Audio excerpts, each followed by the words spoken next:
আল্লাহ কয়, আমি আল্লাহর রাস্তায় যেই মানুষটা জীবন বিসর্জন করলো, আমি আল্লাহর জন্য যেই মানুষটা জীবন ত্যাগ করলো, আমি আল্লাহর রাস্তায় যেই মানুষটা জীবন বলিদান করলো, অন্যান্য বান্দাদের ধমক দিয়ে আল্লাহ বলতেছে, সাবধান, খবরদার, তোমরা তাদের মৃত জানিও না। তারা মরে না, তারা জিন্দা থাকে, কিন্তু তোমরা তা বুঝো না তাই বাবা। আল্লাহর ওলি যারা, আল্লাহর প্রেমিক যারা, তারা কোনোদিন মরে না মরে না আমরা তা বুঝি না। কেন বললাম? হাদিসের নাম সহিহ আল বুখারী, খণ্ড নাম্বার 6, হাদিস নাম্বার 6052। আল্লাহ বলতেছে, হে রাসূল, আপনি বলে দিন, আমার অলির সাথে যদি কেউ শত্রুতা পোষণ করে, আমার কোনো বন্ধুর সাথে যদি কোনো মানুষ শত্রুতা পোষণ করে, আমি আল্লাহ ওর বিরুদ্ধে যুদ্ধ ঘোষণা করি। আল্লাহর অলির বিরুদ্ধে যদি কেউ কটু কথা কয়, আল্লাহ নিজে যুদ্ধ ঘোষণা করে। আর যদি আল্লাহ যুদ্ধ ঘোষণা করে বাবা, ওইটার কিন্তু দুনিয়ায় যাওয়ার জায়গা থাকে না। কথাটা কেন বললাম? ওই যে আমার ভাই বলছে, আমার দাদাগুরু সাধক হালিম সেজির একটা গান আছে, আদবে এসকো জাগে মোহাব্বতের বাজারে, বেদবি কেউ করো না অলি আল্লাহ দরবারে পুণ্য কামাই করতে এসে যেন পাপের বোঝা মাথায় করে ঘরে না যায়। সাবধান, খবরদার, আল্লাহর অলির দরবারে যেন একটু বেদবি না হয়, আদবের খেলাফ যেন বাবা না হয়। আদব রক্ষা করে গান শুনবেন, দুই কথা লাগলে আমারে কইবেন, শরীয়ত বাইরে কইবেন, কিন্তু আল্লাহর অলির ব্যাপারে কোনো মন্তব্য করবেন না। পালা নবুয়ত বেলায়াত, আমি একটি গান করব, ভাইয়ের কাছে একটি প্রশ্ন করব, তারপর একটা গান করব। বেশি কথা বলা যাবে না, কারণ এই জায়গাটা বেশি কথা শোনার জায়গা নেই, আমি জানি। আমি শরীয়ত বাইরেও কইছি, বিক্রমপুর, টাঙ্গাইল, মানিকগঞ্জ যেমনি গান গাই, এই গান কিন্তু হেনে না। এই জায়গায় হইলো কথা কম হবে, গান বেশি হবে। চার হরফে তরিকার ভাই ভেজাল তার কর্ম করে, আমার মুর্শিদকে চিনিলেই পরে গো, ওরে মুর্শিদকে চিনিলে পরে গো, আমার ভান্ডারি রে চিনলে পরে রে, ও তোর আল্লাহ সে না হয়, তোর আল্লাহ সে না হয়, গুরুর নাম স্মরণে, নাম স্মরণে মুক্ত মানব হয়, গুরুর নাম স্মরণে, নাম স্মরণে মুক্ত মানব হয়। তু না জিনা, তু না জিনা আর সাফারি বাজান, তাতে হাবিব বাবা হয় কান্দারি। ও দেওয়ান রশিদ বলে, মুর্শিদ আমার, মুর্শিদ আমার পারের কান্দার গো, ওরে দেওয়ান রশিদ বলে, রশিদ বলে, মুর্শিদ আমার শ্যামপুরীর মোর পারের কান্দার গো। একটা কিতাবের নাম মাদারেজুন নবুয়ত, কিতাবটা লিখেছে কে? এশিয়া মহাদেশের প্রখ্যাত মুহাদ্দিস আব্দুল হক মুহাদ্দিস দেহলভী। মাদারেজুন নবুয়ত কিতাবের 2য় খণ্ড, এটা আমি নিজে পড়ছি, নিজে পড়ে দেখছি, কোনো বয়তের হুনা কথা না, কোনো মৌলবীরও হুনা কথা না, আমি নিজে এটা কিনা পড়ছি, এরপর দেখছি। আমার নবীকে প্রশ্ন করা হয়েছে, ইয়া রাসূলুল্লাহ, আপনি কবে থেকে নবুয়ত প্রাপ্ত? আমার নবী করিম সাল্লাল্লাহু আলাইহি সাল্লাম তখন তাকে জবাব দিয়েছিল, আদম যখন মাটি কাদা মিশ্রিত অবস্থায়, আদমের নাম গন্ধ নাই, আদমের কোনো নাম গন্ধ বানাইব তো দূরের কথা, আদমের নাম গন্ধ নাই, তারও 14,000 বছর পূর্বে আমি নবী নূরের জগতে নবুয়ত প্রাপ্ত ছিলাম। সুবহানাল্লাহ, সবাই একটু সুবহানাল্লাহ করবেন না? সুবহানাল্লাহ। তাইলে আমার নবী হলো নূরের জগতে নবুয়ত প্রাপ্ত। আমাদের দেশে কিছু কিছু মানুষ আছে, হেরা কয় নবী হলো 40 বছর বয়সে নবুয়ত পাইছে। অনেকেই কয়, আমি কই না এটা, অনেকে কয়, এটা নিয়ে কিন্তু দ্বন্দ্ব আছে। এই তো, ধন্যবাদ, থ্যাংক ইউ। নাও, ভালো ভালো ভালো কথা কইছে। আমার বাড়ির পাশে একটা মসজিদ আছে, বাজার আছে, আমারে দিয়ে কই সত্য কথা, বাজার একটা মসজিদ, প্রত্যেক শুক্রবার আমাকে এলাকার মানুষ জুম্মার নামাজ পড়ে। একদিন বিকালে চা খাইতে গেছি, আমার ডাক দিছে, বই থেকে কথা জিজ্ঞে, কি আজকে আমাকে হুজুর একটা বয়ান করছেন, কি বয়ান করছেন? কয় আমি ওনার বিচার নামাজ পড়বো না, 8-10 জনে কইতেছে, আর জুম্মার নামাজ পড়তে যাম না। আমি কে নামাজে কি দোষ করছে? কয় নামাজে দোষ করে না, কিন্তু ওনার কথা আমাকে খাটে না। কি কইছে? কয় উনি কয় নবী হইল 40 বছর বয়সে নবুয়ত পাইছে, আর আগের নবী আমি মানি না। আমি কইতে কয় কোক গেতে আপনার কিছু আহে জানা? কয় না, হে আর আমরা নামাজই পড়ব না, বিশ্বাস করেন, পরের শুক্রবার সেরালি মুসল্লিছে। আমাকে এলাকা হলো সুন্নিবাদী এলাকা, আমাকে মধ্যে অনেক বইতে কয়, কিন্তু শরীয়ত আমার প্রশ্ন, এই নবী যে 40 বছর বয়সে নবুয়ত পাইছে, কথাটা কি সত্য না আমার কথাটা সত্য? বেশি পেছনে গোছেন প্রশ্নের দরকার নেই নাকি বাবা? সোজা প্রশ্ন, এই সোজাটারে বাউ করে দিয়ে আর যদি বেহাতের হয়ে যায় তাই কিন্তু আমি ধরে বাহু করবো, আমি বললাম হরিপুরে বই ঠিক করে দিলাম। 40 বছর বয়সে নবী পাইলো নাকি? সবাই কয় 40 বছর নবুয়ত পাইছে, আর আমি কইলো সৃষ্টি শুরু তো নবুয়ত পাইছে নূরের জগতে। আমারটা সত্য না মানছেটা সত্য? তাইলে নবী যদি 40 বছর বয়সে নবুয়ত পায়, নূরের জগতে নবুয়ত প্রাপ্ত হয়, যখন নবী নবুয়ত প্রাপ্ত হয়েছিল তখন জিন ইনসান আগুন পানি বাতাস মাটি বেহেশত দোজখ সাগর নালা পাহাড় পর্বত কিছু আছে বাবা, আসলে নেই কিছু। আল্লাহ আর আল্লাহ নূর, নবীর নূর। এই তো আমার এই জায়গায় একটু পেঁয়াজ, এই যে নবী যে নূরের জগতের নবুয়ত প্রাপ্ত হয়েছিল, নবুয়ত লই কি বইয়ে রয়েছিল নাকি কেউ কাছে প্রচার করছিল? এই হলো মেন প্রশ্ন। নবুয়ত তো একজনের কাছে প্রচার করতে হবে নাকি বাবা? আমার প্রশ্ন, নাকি প্রচার করছিল কারো কাছে নাকি নবুয়ত লয়ে একলাই বইয়ে রয়েছিল সেই নূরের জগতে? ওই জায়গায় একটা প্রশ্ন। আর ছোট্ট একটু পেঁয়াজ দিলাম, 40 বছর বয়সে যে কয় নবী নবুয়ত পাইছে, আসলে কি নবুয়ত পাইছে না অন্য কিছু পাইছে?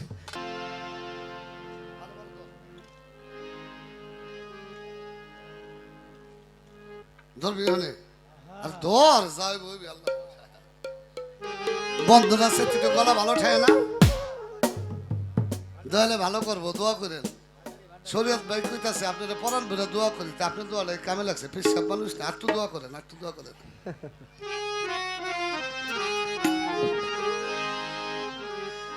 যারা পীরের হাতে আর্থিক আগে কইছে হেরা কিন্তু মরা মানুষ বাবা, মরা না, আসলেই মরা। জেতা মানুষের অস্ত্র কি জানেননি? ডাল সরকি লাঠি গুলি বন্দুক। আর মরা মানুষের অস্ত্র কি করতে পারেননি?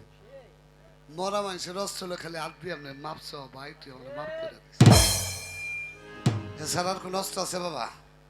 মরা মানুষ কাউরে মরতে পারে না, মরা মানুষ কোনোদিন বাজে কথা বলতে পারে না। মুর্শিদ প্রেমে যারা পাগল হয়ে যায়, গুরুর হাতে হাত দিয়া যারা বায়াত গ্রহণ করে, বাবা মাইকটা টাস টাসে করলে একটু লাউড করে মিষ্টি করে দাও, একটু মোটা করে দাও, ঠিক আছে?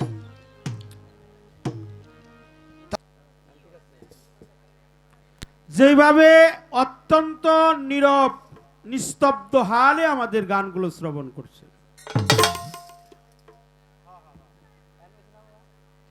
ঠিক আছে,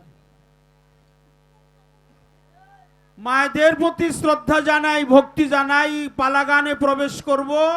আমার কপালটা অনেক ভালো, কথা সত্য। আমার এই নসিব অনেক ভালো। কেন? যেহেতু আমার প্রিয় নবীর শানে কিছু কথা বলতে পারবো। বলি হারি কথা, বলি হারি।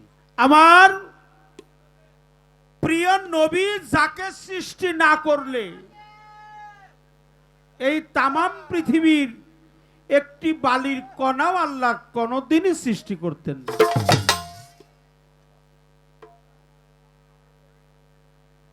তিনি আমার আপনার নবী, তিনি রাহমাতাল্লিল আলামিন। আলামিন। আমার নবুয়াতের পালা, যেহেতু নবীর শান মান তাৎপর্য ব্যাখ্যা বিশ্লেষণ যারা আমাদের গান ইউটিউবে শোনেন, নবুয়াত আর বেলায়েতের পালা দিলে আমরা গান খুব কম গাই, কথাটা বেশি কই। আমরা গান খুব কম গাই, এটা হলো কথার পালা। কিন্তু আজকে পরিবর্তন, গান বেশি গাইতে হবে, কথা কম বলতে হবে। আমরা কর্তা ইচ্ছা কীর্তন, আমরা নাচের পুতুল, যেভাবে নাচতে বলবেন আমরা সেইভাবে নাচব। আমার নবীর এক নাম হলো ফাতেহাতুল আম্বিয়া। আপনার প্রশ্নের উত্তর দিতেছি। ফাতেহাতুল আম্বিয়া আমার নবীর এক নাম। এই শব্দের অর্থ হলো আমার নবী ছিলেন সর্বপ্রথম। হাদিস শরীফে তার ব্যাখ্যা করছে যে পৃথিবীর সৃষ্টি হওয়ার 14,000 বছর মতান্তর আছে যদিও, তখনও আমার নবী নবুয়াত প্রাপ্তি ছিলেন। সুবহানাল্লাহ একটু সুবহানাল্লাহ কর। সুবহানাল্লাহ মানুষগুলো একটু জিম মেরে রইছে, মানে একটু হা না এরকম কিছু কইলে আমরা একটু মজা পাই, মজা পাই। মনোযোগ দিয়ে গান শুনতেছি। নবী ছিলেন,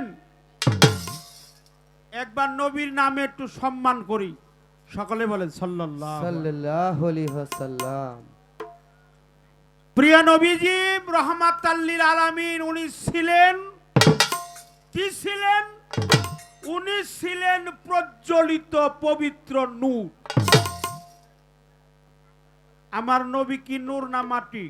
নূর। বাহ, সুবহানাল্লাহ সুবহানাল্লাহ। এটা আমি বলার কিছুই না, এটা আল্লাহ নিজেই বলছে। কাদ জাকুম মিনাল্লাহি নূর ওয়া কিতাবুন মুবিন। পবিত্র কোরআন সূরা মায়দার 15 নম্বর আয়াতে আল্লাহ তাআলা ঘোষণা করেছেন, তোমাদের মাঝে রেখে দিলাম দুটি সত্তা, একটা প্রজ্বলিত নূর আর একটা পবিত্র কালাম পাক মুবিন বা কোরআন। আমার হুজুর পাক প্রজ্বলিত নূর, উনি ছিলেন নূর রূপে, উনি আছেন, এখনো আছেন, উনি ভবিষ্যতেও থাকবে। থাকবে। এত কথা আমরা কোনো গানে মায়েরা শ্রদ্ধা জানাই, আমরা প্রতিদিনই গান গাইতেছি। কোনদিন আমাদের, আমি বিশেষ করে আমাদের গানটা একটু ব্যতিক্রম, আমাদের গানে যেন মানুষ হেদায়েত প্রাপ্ত হয়। বিশেষ করে আমার ভাই যে প্রশ্নটা করছে, প্রশ্নটা কিন্তু আমাদের একান্তই জানার দরকার। দরকার যেটা এটাই জানা দরকার। আমি সব মানুষরাই বলবো না, কিছু কিছু মানুষ আছে তাদেরকে একটা কথা বলতে চাই। যারা আমার নবীরে ছোট জানে, যারা নবীরে মানে না, ওরা কোনোদিনই ইমানদার হইতে পারে না। ইমানদার তো দূরের কথা, সে আমার নবীর উম্মত বলেও স্বীকার করতে পারে না। আল্লাহু নূরুস সামাওয়াতি ওয়াল আরদ। আল্লাহ কি, আল্লাহ কারে কয়, আল্লাহ কেমন, এটা আল্লাহর কোরআনে আছে। আল্লাহ হলো প্রজ্বলিত পবিত্র নূর, সেই নূর, এটা কোরআন। আল্লাহু নূরুস সামাওয়াতি ওয়াল আরদ, আল্লাহ হলো প্রজ্বলিত নূর। আচ্ছা বাবা, এখানে বাল্ব আছে, বাল্বের ভিতরে কি আছে? আলো আছে। বাল্ব ধরা যায়, আলোটা কি ধরা যায়? আমার রসুল পাকের কনিষ্ঠ সহধর্মিনী আম্মা জান উম্মুল মুমিনিন আয়েশা সিদ্দিকা রাদিয়াল্লাহু তাআলা আনহা, তিনি আমার রসুল পাককে এরকম একটা, ওই যে মেয়েরা ব্যবহার করে, ওটাকে কি বলা হয়? ওড়না। ওড়না বলা হয়। এরকম করে রসুলকে বলছিল মানে একটু প্রেমালিঙ্গনের মাধ্যমে স্বামী স্ত্রীর মধ্যে একটু ভাবের উদয় হয়, তখন ভালোবাসার জন্ম নেয়। আমার রসুল পাককে তার ওড়না দিয়ে দুইজন মানুষ ভিতরে চতুর্দিকে এই ওড়না দিয়ে একটা বেষ্টনী দিয়ে একটা গিট্টু দিয়েছিলেন। রসুল পাক আর যখন মা আয়েশা সিদ্দিকা রাদিয়াল্লাহু তাআলা আনহা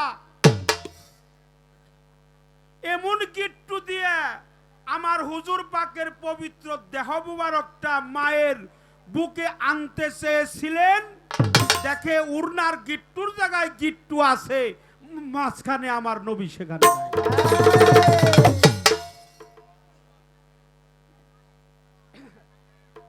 মাঝখানে আমার নবী নাই।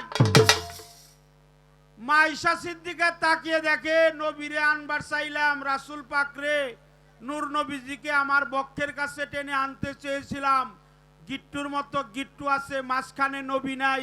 মা আয়েশা সিদ্দিকা একটু উপরের দিকে তাকিয়ে দেখে আল্লাহর রসুলের মস্তক মোবারক আরশে আজিমের মধ্যে বসে আছে। সুবহানাল্লাহ। আমার আয়েশা সিদ্দিকা রাদিয়াল্লাহু তাআলা আনহা বলছিল, ইয়া রাসূলুল্লাহ, আমি আপনাকে ধরতে চেয়েছিলাম, বুকে টানতে চেয়েছিলাম, বেঁধে রাখতে চেয়েছিলাম।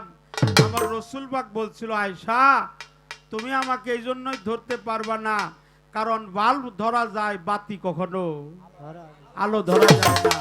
আমি হইলাম নূর, আমারে ধরতে পারবা না, নূরকে কখনো ধরে বেঁধে রেখা। কথা সত্য। কথা কি খারাপ লাগছে? বলবো এইসব কথা? বলেন বলেন। এই জন্য উনি ছিলেন, আছে, থাকবে থাকবে। ছিলেন কি? নূর। আমাগো দেশে কিছু কিছু মানুষ, সবাই না, আগেই ক্ষমা চেয়ে নিলাম,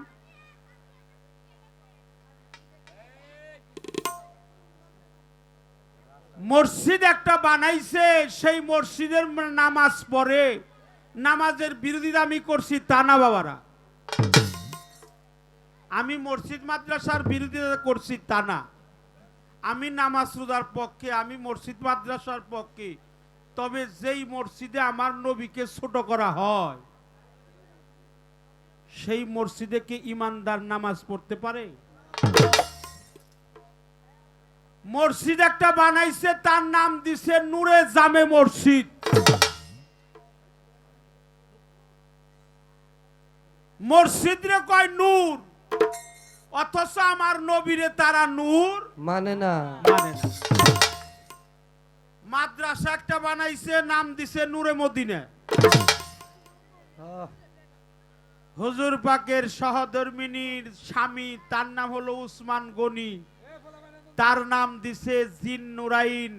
জিন নুরাইন শব্দের অর্থ হলো উসমান গনি ছিল দুইটা নূরের অধিকারী। জলিল কদর সাহাবা।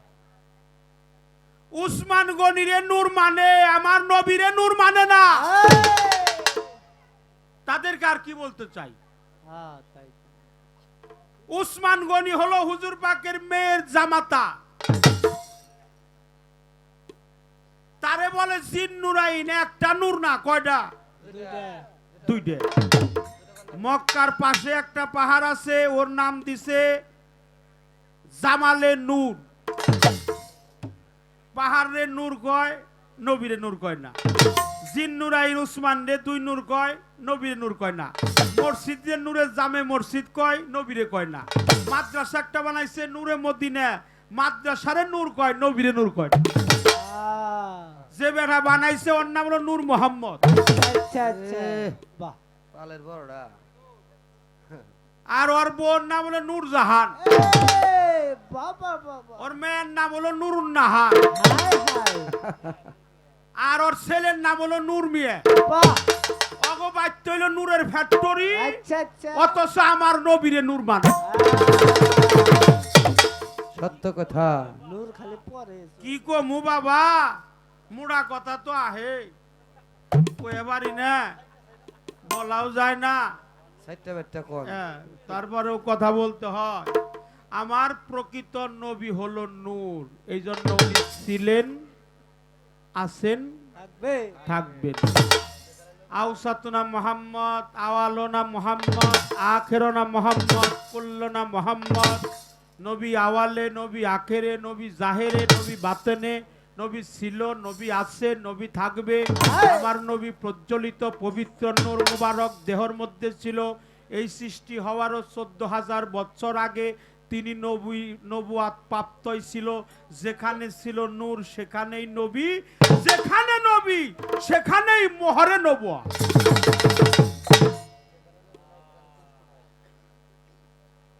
এই জন্য যেখানে আমার নবী থাকতে পারে না, সেখানে আল্লাহর কোন সৃষ্টিও থাকতে পারে না। ঠিক কথা কি খারাপ লাগছে? তো ভাই যত সুন্দর আয়োজন করছে, প্রশ্নটা করছে, উত্তর আমি দিয়ে দিলাম। আচ্ছা, তো যারা কয় 40 বছরের পরে নবী হইছে, আমি ওটা মানি না। মাথায় গ্যাস্ট্রিক হইছে। ওরা হইলো অন্য তরিকার লোক, আমি এমনি দোষী মানুষ, ওগুলো আমার কয়েন না। হ্যাঁ, আমি এমনি দোষী মানুষ, আমার নবীরে ছোট করে আমি এটা সইতে পারি না। খারাপ লাগতেছে, বিরক্ত মনে করছেন? আমরা কিন্তু কথার বয়স, দুইটা গান গাইতে মাত্র টাইম লাগবে 9 মিনিট, কিন্তু আমার নবী তখনও নবুয়াত্রা জারি ছিল। আদম যখন কাদা ও পানির মধ্যে মিশ্রিত ছিলেন না, তার আগেও উনি পয়গম্বর ছিল, এতে কোনো সন্দেহ নাই। 40 বছর পরে হলো প্রকাশ, উনি আগে নবুয়াতদারি। 40 বছর বয়সে হেরা পর্বতের গুহায় বলা হয়েছে ইকরা বিসমি রাব্বিকাল্লাযী খালাক খালাকাল ইনসানা মিন আলাক। হেরা পর্বতের গুহার মধ্যে হুজুর পাকের পবিত্র দেহের মধ্যে 3টা চাপ দিয়ে বলেছিল, জিবরাইল রাব্বি জিদনি ইলমা। এই জন্য অনেকেই কয়, ওনে বলছে নবী নাকি কইছে আনা উম্মি, আল্লাহর নবী নাকি বলছে আমি নিরক্ষর, আমি লেখাপড়া জানি না। তাহলে আমার মনে হয় আল্লাহর জিবরাইল কইলো যে আপনি আমার কাছে আহেন, আমার বুকে চাপ দেন, বলেন রাব্বি জিদনি ইলমা। সঙ্গে সঙ্গে উনি যা যা জানতে চাইছিল সঙ্গে সঙ্গে উনি এক দ্বারে মুখস্থ বলতে লাগলো। আমরা একটু সুবহানাল্লাহ বলি। সুবহানাল্লাহ। এখানে যদি আমি বলি যে জিবরাইল চাপ দিয়ে উনারে শিখাইছে, তাহলে জিবরাইল রে বানাইতে হয় মাস্টার, ছাত্র বানাইতে হয় প্রিয় নবীকে। এটাও আমি মানি না। আমার নবী হলো উম্মুল। উম্মুল মানে যে নিরক্ষর তা না, উম্মুল মানে হলো মূল, উম্মুল মানে হলো মা। আর সমস্ত এই জগতের লেখাপড়ার উম্মুল মূল হলো আমার নবী।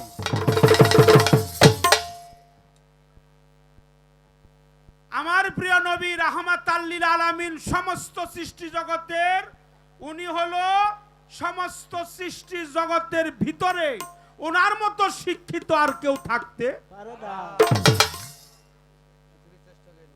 পৃথিবীর শ্রেষ্ঠ জ্ঞানী, কিন্তু উনি কোন স্কুল কলেজ মাদ্রাসায় লেখাপড়া পারে নাই। সাউন্ডটা বড় করতে হয়, এটাই ফাঁকে থেকে বলতে হয় তো। বাবা তোমার মাইকটা অনেক ভালো।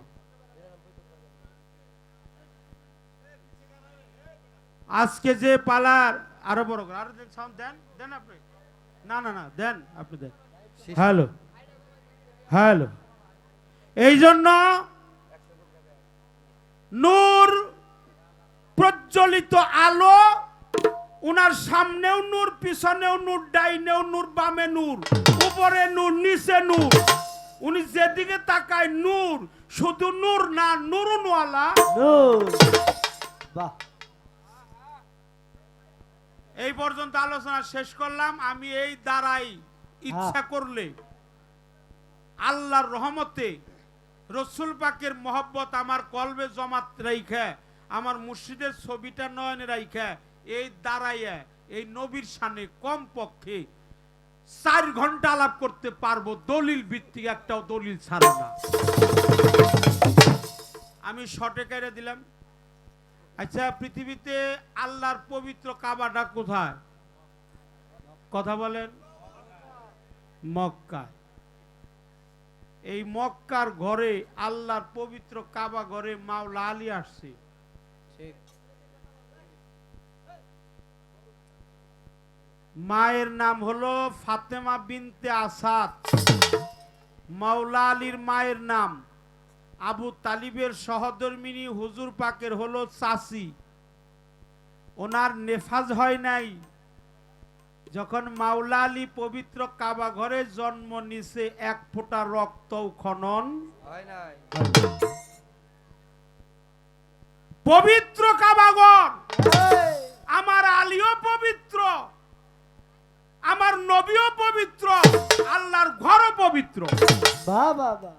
আমি জানতে চাই, ওটা হলো আল্লাহর ঘর, এই আল্লাহর ঘরে আলী আইলো কে? হ্যাঁ হ্যাঁ তাই তো কথা সত্য আল্লাহ আইবো আল্লাহর ঘরে, হ্যাঁ হ্যাঁ হ্যাঁ তাই তো হিসাবে পাই। কি কোন আপনারা? হ্যাঁ আমি ক্ষমা চাই, আপনারা কিন্তু আমার একটু একটু মানে এর একটু জালালি ভাব উঠিয়ে দিই। আচ্ছা আচ্ছা হ্যাঁ, ওই যে হাসতাছে হাসতাছে না আসুক, আসলে কাবু বলে হ্যাঁ বলে আমরা হলো ফরিদপুরে বয়াইতি, আর আমরা হলো টাঙ্গাইলে বয়াইতি, আমরা হলো চিকন প্লেয়ার। আপনি লিখতে থাকেন, আপনার খাতায় কুলাইব না। যে আল্লাহর ঘর, পবিত্র কাবা ঘর, সেই ঘরে তো আল্লাহ আসবে, মাওলা আলী আসবে কেন? মাওলা আলী তার পবিত্র কাবা ঘরে জন্ম হওয়ার কারণটা কি? এই একটাই প্রশ্ন, একটার মধ্যেই ব্যাখ্যা। হ্যাঁ পোলার মতো পোলা একটা হইলেই হয়। কারণ পোলার মতো পোলা একটা হইলেই বংশের হ্যাঁ। বাতি জ্বলে, পোলার মতো পোলা 5টা হইলেও বংশের বাতি জ্বলে না যদি ভালো মানুষের মতো মানুষ। না হয় আর আমাদের দেশে কয় ক্ষেত, ক্ষেতের মধ্যে ক্ষেত হইলে একটা ক্ষেতে ওই ধান চাল যেটি হয় ওইটি সারা বছরের খোরাক বা খাওয়ান হয়ে যায়। প্রশ্ন কম, আলোচনাও কম, একটা গান গাবো। এই গানে আপনাদের কি খারাপ লাগতেছে? অবশ্যই ভালো লাগবে, ভালো একটু আয়োজন করে দিলাম। আজকে 3 দিন 72 ঘন্টা, এই 72 ঘন্টা মাওলা আলী নয়ন মেলে তাকাইয়া তার মাকে দেখে নাই, মাতৃস্তন খায় নাই। আল্লাহর হাবিব মহানবী সকলে বলে সাল্লাল্লাহু আলাইহি ওয়াসাল্লাম। সাল্লাল্লাহু আলাইহি ওয়াসাল্লাম। আল্লাহ এই খাজা বাবার উসিলাই তোমার নবীকে যারা সম্মান জানাইলো, এদের সমস্ত জীবনের গুনাহখাতা মাফ করে দিও আল্লাহ। আল্লাহ তোমার হাবিবরে যারা সম্মান করে, তুমি তার সমস্ত জীবনের গুনাহখাতা মাফ করে দিও। আমিন। গত হয়ে গেছে 3 দিন 72 ঘন্টা, খাবারও খায় নাই, চোখ মেলে তাকিয়েও দেখে নাই। মায় মনে করছে আমার সন্তানটা অন্ধ, যখন তাকিয়ে দেখে নাই তাহলে ও আর জীবনেও আমাকে তাকাইয়া দেখবে না। অন্ধ, আমি ডাকছি শুনে নাই, ও হলো বধির মানে বয়রা। আমার স্তন খায় নাই, ও হলো বুবা। আমাদের প্রিয় নবী নূর নবী রহমাতাল্লিল আলামিন যখন আসছে, আসার পরে বলছে চাচি ওরে আমার কুলে দেন, ওরে আমার কুলে দেন। ওটা হলো নূরের পুতুল, ওর নাম হবে আলী হায়দার, হক হায়দারি। মাওলা আলী কারিমুল্লাহ ওয়াজহু, মাওলা আলী, মাওলা আলী কারিমুল্লাহ ওয়াজহু। আল্লাহ নামের পরেও হু, আলী নামের পরেও হু। এটা কিন্তু একটা কথা, কিন্তু আপনার কাছে যেটা রয়েছে এটা তো রয়েছে।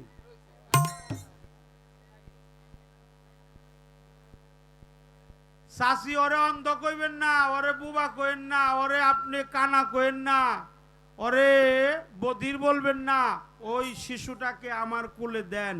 যখন আমার নবীজির কুলে দিয়েছিল প্রিয় মাওলা আলীকে, তখন আমার রসুল পাক একটা নাম রাখছিল আলী হায়দার।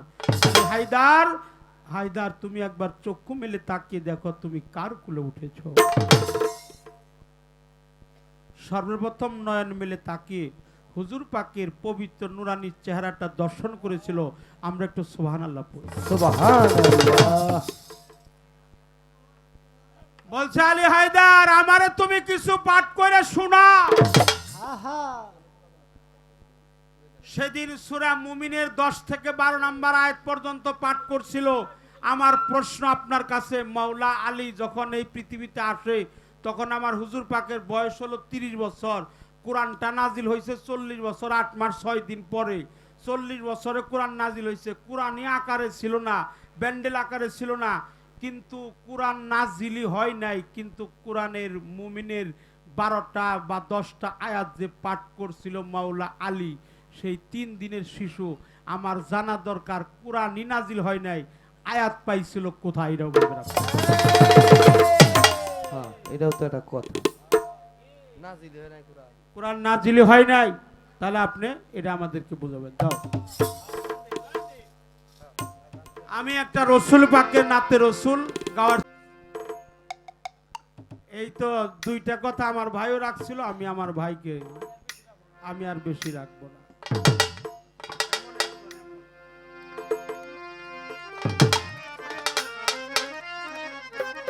হারমোনি সাউন্ডটা দেন, হারমোনি সাউন্ড।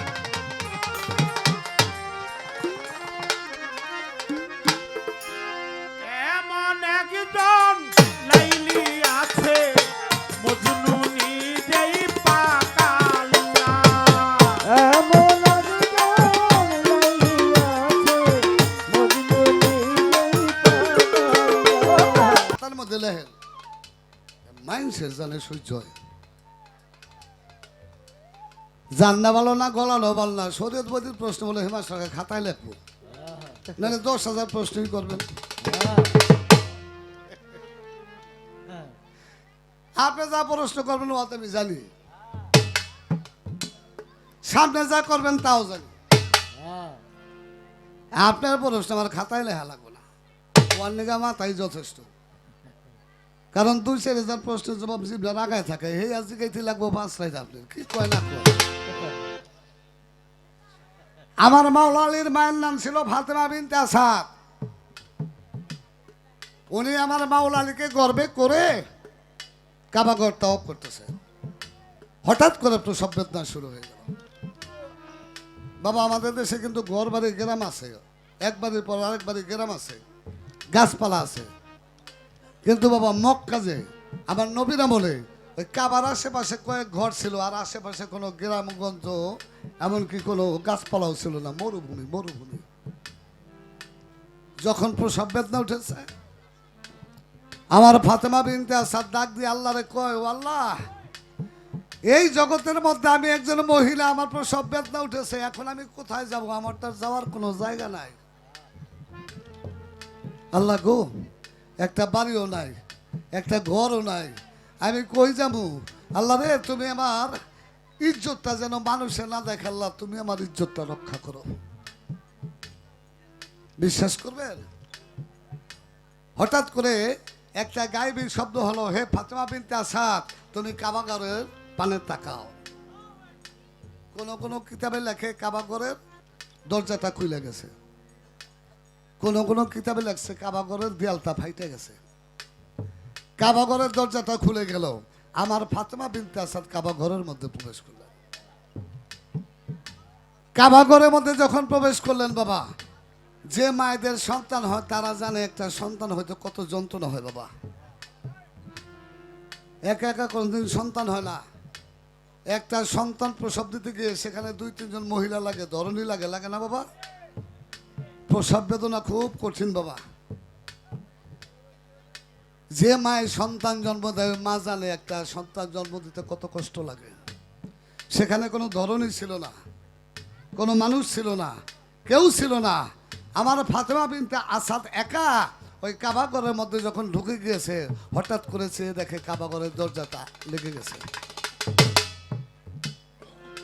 এমন সময় আল্লাহর কুদরতে ওই কাবাগরের মধ্যে একটা সন্তানের জন্ম হলো। আজ থেকে পৃথিবী যতদিন থাকবে, কাবাগরের মধ্যে আর কোনো সন্তান জন্ম নেবে না। আর কাবাগর সৃষ্টি হওয়ার পর থেকে আজ পর্যন্ত কোনো সন্তান জন্ম নেয় নাই, একমাত্র আমার মাওলা আলী ছাড়া।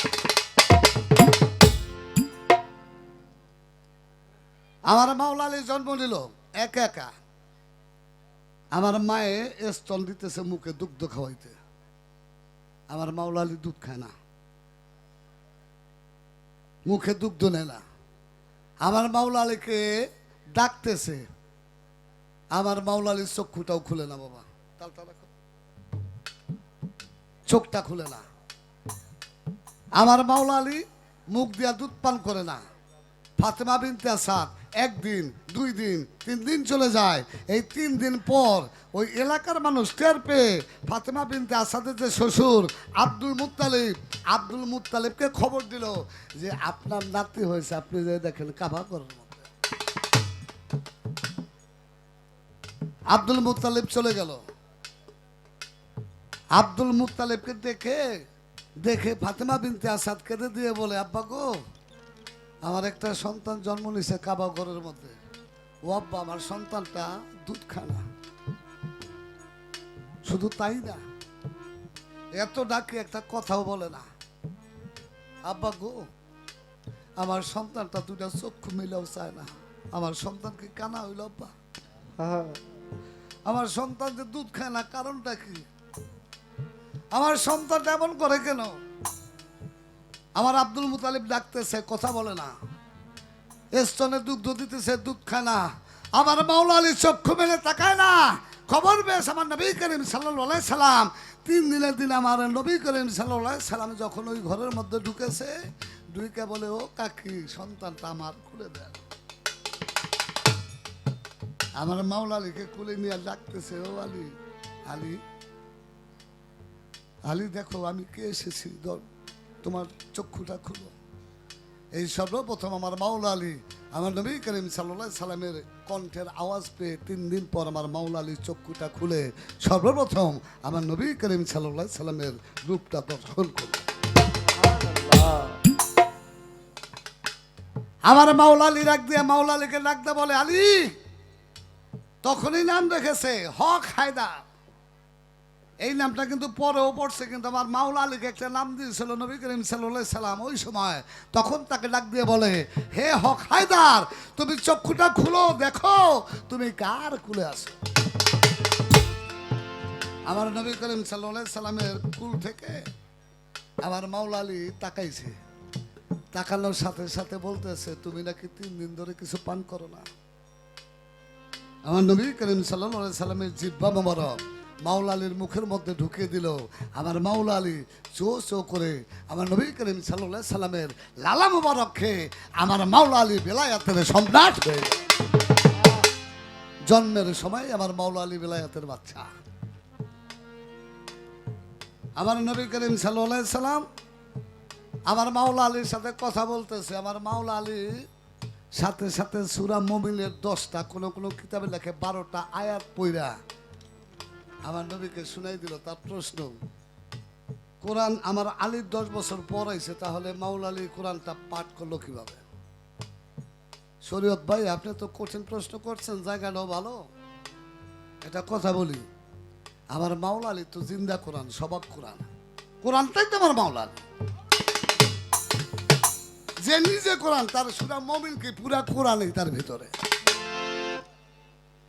ইবনে আব্বাস একদিন ডাক দিয়ে আমার মাওলা আলীকে বলে, হুজুর আমিরুল মুমিনিন, আপনি একটু কোরআনটা তাফসীর করেন, আমরা একটু শুনি। আমার মাওলা আলী বিসমিল্লাহ বলে বিসমিল্লাহ তাফসীর করতে 3 দিন চলে গেছে। ইবনে আব্বাস বলে, আমিরুল মুমিনিন বিসমিল্লাহ তাফসীর করতে 3 দিন গেছে, এই কোরআন তাফসীর করবেন কবে? বলে, শোনো, বিসমিল্লাহর যে মূল সেটা হলো বেহরফ। কোরআনের মূল হলো বিসমিল্লাহ, বিসমিল্লাহর মূল হলো বেহরফ, আর বেহরফের মূল হলো নিচের নক্তা। সেই নক্তাটাই আমি মাওলা আলী। তো সুবহানাল্লাহ কবেন না? তাহলে আলী কি? আমার আল্লাহ আলী ছাড়া কিছু নেয়ও না, আলী ছাড়া কিছু দেয়ও না। আলীর মাধ্যম ব্যতীত কিছু নেয়ও না, আলীর মাধ্যম ব্যতীত কিছু দেয়ও না। আল্লাহকে পাইতে হলে আলীর দরজায় ঢুকতে হবে। আলীর দরজায় না ঢোকা পর্যন্ত কোনোদিন আল্লাহ এবং আল্লাহ রাসূলের সন্ধান পাওয়া যাবে না। আলীর দরজাটা কি? এই যে হালে বায়াতের দরজা। আলীর দরজা কি? নায়েবে রাসূল ওয়ারাসাতুল আম্বিয়া, আল্লাহর ওলি যারা, তাদের দরজা। এই বেলায়াতের দরজা, তরিকতের দরজাটাই হইছে আমার মাওলা আলীর দরজা। এই রাস্তায় না গেলে আল্লাহ রাসূল পাওয়া যাবে না বাবা। একটা কথা বলি, তাহলে আমার মাওলা আলী কিভাবে পবিত্র কোরআনের 10টা আয়াত পড়ে? কারণ মাওলা আলী নিজেই কোরআন, নিজেই সবাক কোরআন, জিন্দা কোরআন, নিজে সম্পূর্ণ কোরআনটার সাথে নিয়ে আমার মাওলা আলী ধরা ধামে। একটা প্রশ্নের জবাব হইল, মাওলা আলী পবিত্র কাবাগরে জন্ম নিল কেন? আমার মাওলা আলী পবিত্র কাবাগরে জন্ম নেওয়ার একটাই কারণ, সেটা হলো আমার মাওলা আলী ছিল পুত পবিত্র, আর ওই পবিত্র সত্তা এই ধরাধামে পবিত্র জায়গায় আল্লাহ রাখবেন, এই জন্যই কাবাগরের মতো তার জন্য। একটা কথা কই শুনেন, আদম রে বানানোর আগে আল্লাহ আরো 5টা জাতি বানাইছে। নামগুলা কি জানেন? জাম, বান, তাম, রম, জিন। তার বাংলা অর্থ হলো অসুর, সিংহ, হারিস, মারিস, জিন। অসুর জাতি ধ্বংস হয়েছে, সিংহী জাতি ধ্বংস হয়েছে, মারিচ জাতি ধ্বংস হয়েছে, লাস্টে ছিল জিন জাতি। জিনরেও আল্লাহ ধ্বংস করছে, কিছু কিছু ইমানদার জিন বাচ্চা রয়েছে, ছিল না? কয় আমি 4 ঘন্টা কথা কইতারি নবীর শানের উপরে, আমি হেমার সরকার 4 বছর কইতারি। কি কয়? নবীর গুণ কীর্তন করলে জীবনে ফুরাইনি, ফুরাই কোনোদিনই ফুরাইব না। নবীর গুণ কীর্তন যে যত করে ততই ভালো লাগে। আল্লাহর লিখো গুণ কীর্তন সারা জীবন করলেও ফুরায় না, তারপরও ভালো লাগে। কি কয় না? 4 ঘন্টা করবেন কে? 1 রাত করেন, সমস্যা কি? নবীর গুণ কীর্তন, আল্লাহর অলির গুণ কীর্তন করার জন্যই তো আমরা গান করি নাকি বাবা? আমরা তো বাজে গান করি না। তাহলে এই জিনের একটা বাচ্চা, ওই সময় আদম আসে নাই, মানুষ আসে নাই, জিনের একটা বাচ্চা একটা বাগানের মধ্যে খেলা করতেছে। দেখেন, একটা লোক যাইয়া ওই বাগানের মধ্যে ভালো ভালো গাছ আসলো, ফল আসলো, ওইগুলারে নষ্ট করতেছে। যাইয়া একটা খেজুর পাতা দিয়ে বাস বান্ধা দিচ্ছে, হাত 2টা। একটা জিনের বাচ্চারে হাত 2টা বান্ধা রাখছে। ওই আত্মার জিনের বাচ্চা ছুড়ে দিতে পারে না। এরপরে জিনের আমল গেছে গা, আদম রে পাঠাইছে, আদম নবীর কাছে আইছে। ওই জিন আইসা বলে, হুজুর আপনি আল্লাহ নবী, আমার বান্দা একটু খুলে দেন। আদম আলাইহিস সালাম বলে, আমার দ্বারা সম্ভব না। আর সেই নূহ নবীর কাছে, আমার এই বান্দা একটু খুলে দেন। জিনে কয়, তোমার বান্দা আমার খোলা সম্ভব না। আর সে মুসা আলাইহিস সালামের কাছে, খুলতে পারে নাই। ইব্রাহিম নবীর কাছে খুলতে পারে নাই। আর সেই ঈসা আলাইহিস সালামের কাছে ওই বান খুলতে পারে নাই। লাস্টে আমার নবী করিম সাল্লাল্লাহু আলাইহি সাল্লাম একদিন বসা তার কাছে আসছে, ইয়া রাসূলুল্লাহ, আমার এই বানটা একটা লোকে দিছে, এই বানটা তো কেউ খুলতে পারলো না, আমি কেমন করব? আমার নবী কয়, দাঁড়াও। আমার নবী কিন্তু ইচ্ছা করলে পারে খুলতে। নবী বলে, দাঁড়াও। ডাক দিছে মাওলা আলী, আলী কাছে আসো। আমার মাওলা আলী যে শুধু ওই জায়গায় দাঁড়াইছে, দেখে জিন আশ্চর্য হয়ে গেছে, বলে, হুজুর এই তো সেই লোক, যেই লোক আমার হাতের মধ্যে বাঁধছে, এই লোকটাই সেই। আমার মাওলা আলী দেখা কয়, এই লোকটাই সেই লোক হুজুর, যেই লোক আমার হাতের বান বাঁধছে। দেখেন ভাই, এই দুনিয়ার মধ্যে 18,000 মাখলুকাতে কেউ আসে নাই, তারও পূর্বে আমার মাওলা আলী আইছে। তাহলে মাওলা আলী কি? আপনি বললেন আমার নবীর নূর সৃষ্টি হয়েছে, খালি নবীর নূর না, এই নবীর নূরের সাথে আমার মাওলা আলী, ইমাম হাসান, ইমাম হুসাইন, মা ফাতেমা, এই পাক পাঞ্জাতন একত্রেই তারা ছিল। পাক পাঞ্জাতন ছিল, আছে, থাকবে। পাক পাঞ্জাতন হাউজে কাউসার পর্যন্ত না যাওয়া পর্যন্ত তারা বিচ্ছিন্ন হবে না। তাহলে মাওলা আলী কেন কাবা ঘরে আসছে? মাওলা আলী পুত পবিত্র, পবিত্র সত্তা হয়ে আমার আল্লাহ পাক মাওলা আলীকে পবিত্র ঘরের মধ্যে তাকে জন্মদান করাইয়াছে। এই জন্য এই জগতের মধ্যে, পৃথিবীতে আর কোনো মানুষ, আর কোনো সন্তান পবিত্র কাবা ঘরে আর জন্ম হয়ও নাই, হবেও না। প্রশ্নের জবাব পেয়েছেন বাবা? এই প্রশ্ন করে কি একটা হুমকি দামকি দিতেছে আমার, এটা জানি বিশাল বইতে। ও এই অভ্যাসে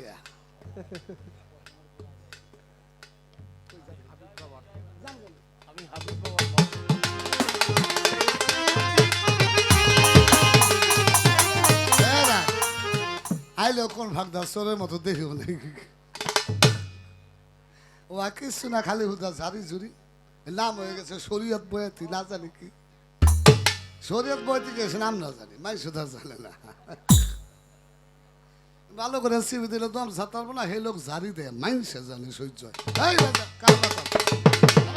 আজকে আমি মনে করি যে একটা মানুষও একটু নাড়াচাড়াও করতেছে না, এত সুন্দর পরিবেশ দিয়ে যে গান শ্রবণ করতেছেন, আমাদের 2 ভাইয়ের গান গাওয়াটা আজকে সার্থক। আহা, বক্তা বক্তব্য করে, ওয়াজি ওয়াজ করে, শিল্পী গান করে কখনো মানুষের অন্তঃকরণে শান্তি দিতে পারে না, যেই পর্যন্ত জনসাধারণতা মন দিয়ে শ্রবণ না করে। সত্য কথা।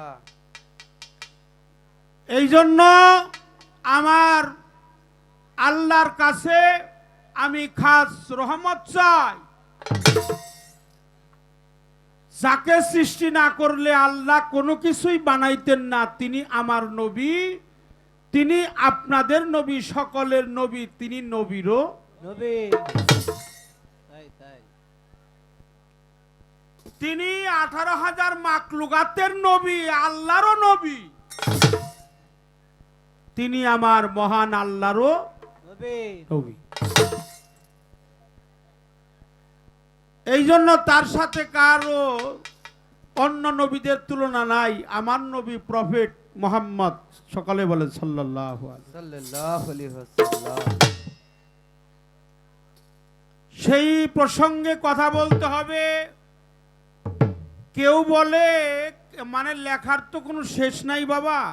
যে প্রশ্নটা আমার কাছে করছে যে একটা সাহাবী মোহরের নবুয়াত দেইকে খালি ভয় পাইতো। সে ভয় পাইতো কেন? তার নামটা কি? আর একজনকে আল্লাহ রসুল নিজেই সন্তুষ্ট হয়ে তাকে মোহরের নবুয়াত দেখাইছিলেন। চমৎকার প্রশ্ন, অনেক ভালো, অনেক ভালো। হ্যাঁ। এই জন্য সে আমার প্রিয় নবী, জলিল কদর সাহাবা, তার নাম ছিল রাহাত ইবনে সুলাইমান। পবিত্র হাদিস শরীফের মধ্যে এই কথাটি নির্ণয় আছে, বোঝা গেছে, পাওয়া গেছে। তার নাম ছিল রাহাত ইবনে সুলাইমান।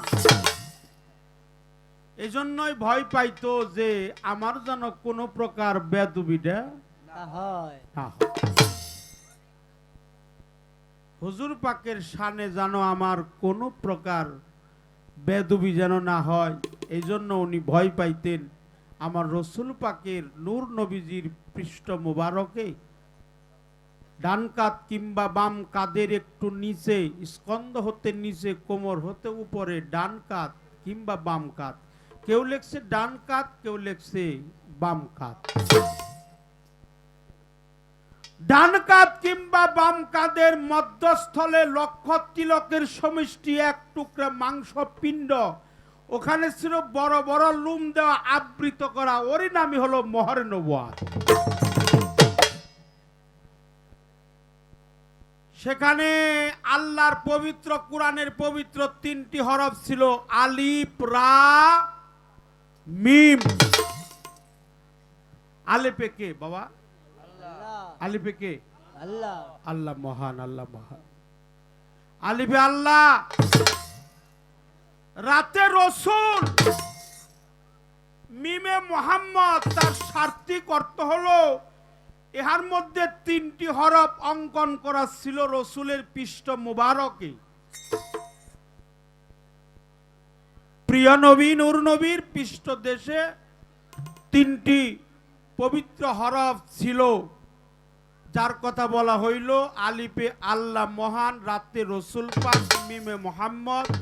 3টি হরফ একত্রিত করলে যার সার্থিক অর্থ হয় লা ইলাহা ইল্লাল্লাহু মুহাম্মাদুর রাসূল সাল্লাল্লাহু আলাইহি ওয়াসাল্লাম। সাল্লাল্লাহু আলাইহি ওয়াসাল্লাম। একটা কথার জবাব দিয়ে দিলাম, বেশি কথা বলবো না। এখন সময়টা প্রায় 2টার কাছাকাছি চলে আসছে, 2:30 বাজে গেছে প্রায়। আমার ভাই যে গান করছে, বক্ষভরা ব্যথা লইয়া আমি কান্দি বসে নির্জনে, মনের দুঃখ বলবো কার সঙ্গে? বলবো কার? আহা,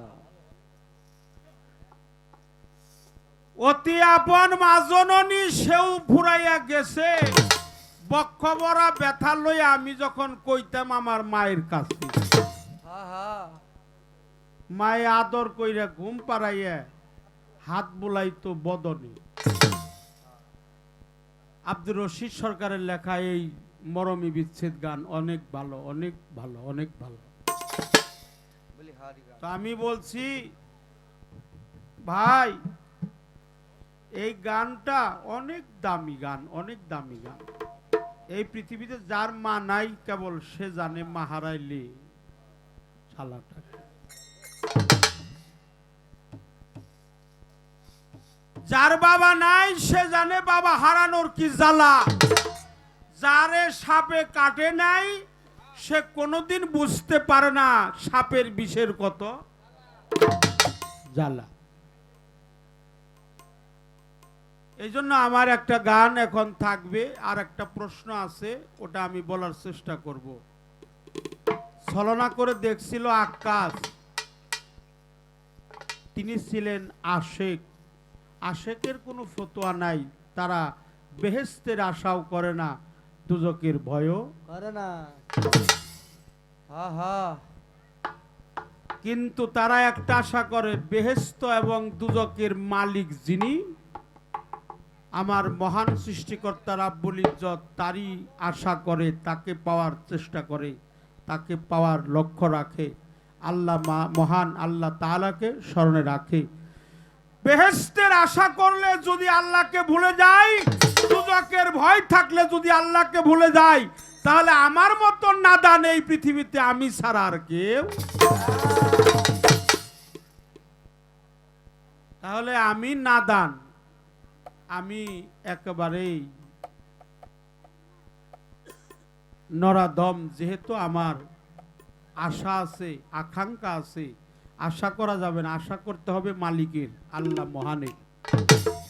হা হা তাই খারাপ বলছি? এই জন্য আল্লাহর আশা করবেন আপনারা। একটা গান আমার পালা অনুযায়ী রাখবো, তারপরে দেখি মালিক আমাদেরকে কোন পথে নিয়ে যায়, আর একটা প্রশ্নের জবাব আমি দেওয়ার চেষ্টা করি। পালা অনুযায়ী একটি গান করলাম। সেই প্রেম সাগরের মিষ্টি পানি। আস্তে আস্তে আস্তে আস্তে। এই বাবা, এই যে আপনাদের নদী, এটা এই নদীর নাম কি? হ্যাঁ, ধনাগদা। আর ওই যে এই দাউদকান্দি অনেক একটা নদী আছে না, ওটা কি নদী? মেঘনা। এই যে ২৫০০ ঘাট, ফেরিঘাটের এই পারে হলো নারায়ণগঞ্জ, ওই পারে হলো ব্রাহ্মণবাড়িয়া। আর পদ্মা সেতু আমরা পার হই এখন, আগে আমরা পাটুরিয়া ঘাটে যায় পার হইতাম ফেরিতে। এখনো ফেরি আছে, পদ্মা সেতু আছে। এইটা হলো মেঘনা, যেটা ২৫০০ বা দাউদকান্দির এই নদীর নাম হলো মেঘনা। আর ওইটা হলো পদ্মা।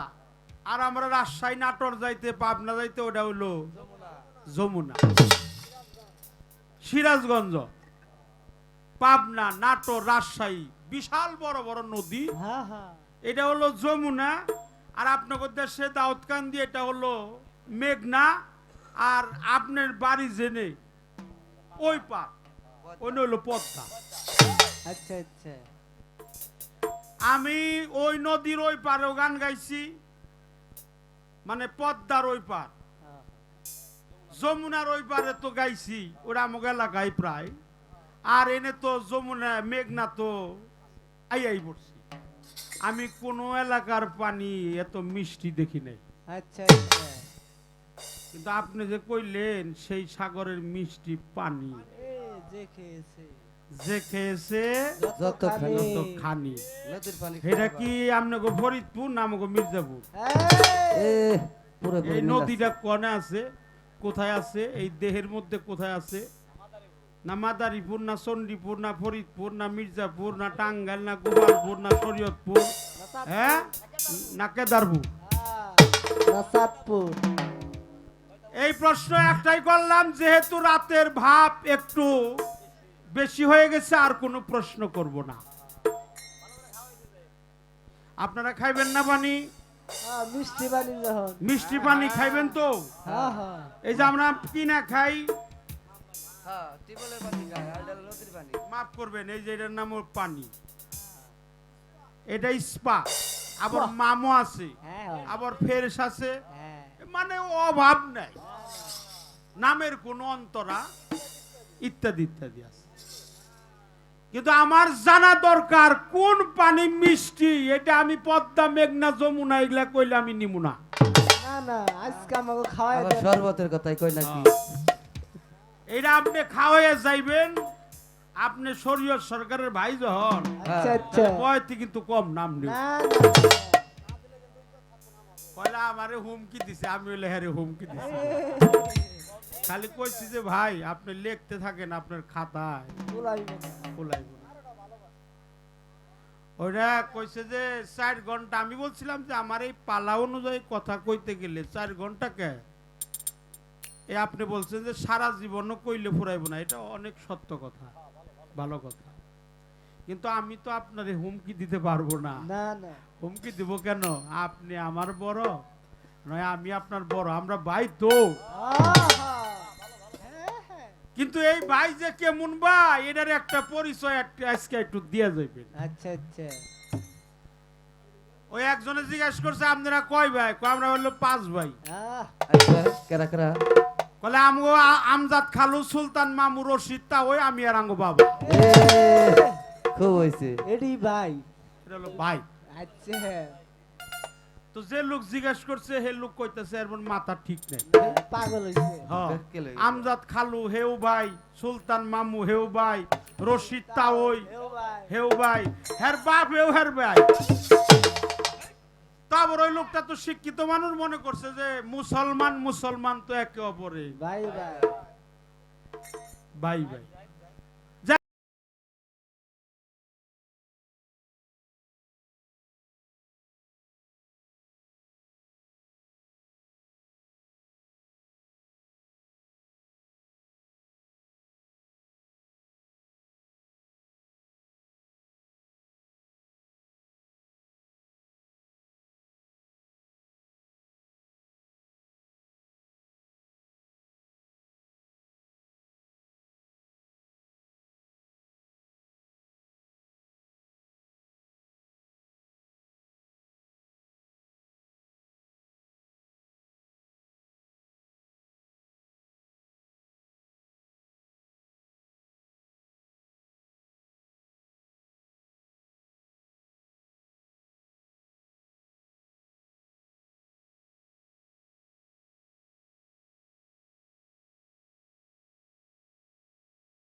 কেউ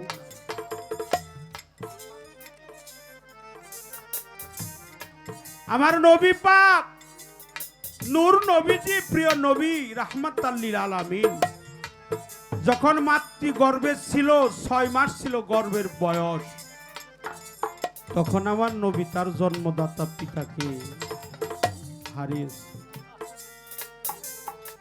6 থেকে 6.5 বছর বয়স,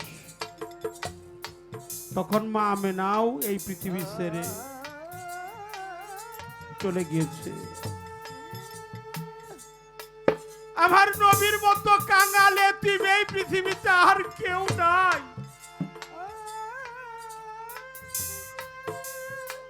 নবীর মতো এতিম যারা, তারাই তো জানে এতিমের কত যন্ত্রণা। আমার বাবাও নাই, আমার মাও নাই, আমার জোড়ার ভাইও নাই। আজকে যদি আমার পাগল একটা বাবা থাকতো, আমি তারে বাবা বলে ডাকতাম, আমার মনের কথা তার কাছে বলতাম। আমার যদি অন্ধ একটা মাও ঘরে থাকতো, আমি আমার মাকে মা বলে ডাকতাম।